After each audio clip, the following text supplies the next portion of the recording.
মা হারালে মা পাওয়া যায় না, বউ হারালে বউ পাওয়া যায়, এই কথাই যারা বিশ্বাস করেন তাদের উদ্দেশ্যে একটা কথা।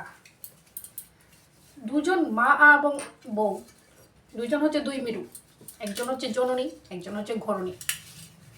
আপনার মা যে কাজটা করে, যেরকম বড় মাছটা আপনার জন্য তুলে রাখে, সেরকম আপনার বউ আপনার সন্তানের জন্য বড় মাছটা তুলে রাখে নিচে না খেয়ে।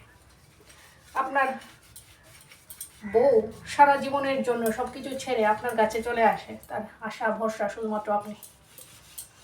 আর আপনার মা, আপনি ছাড়াও অন্য কেউ আছে, অন্য সন্তানরা আছে যারা আপনার মাকে দেখবে, কিন্তু আপনার স্ত্রীর কিন্তু ওই কাজটা করতে পারবে না, শেষ ভরসা আপনি। তাই দুজনকেই গুরুত্ব দেওয়া দরকার।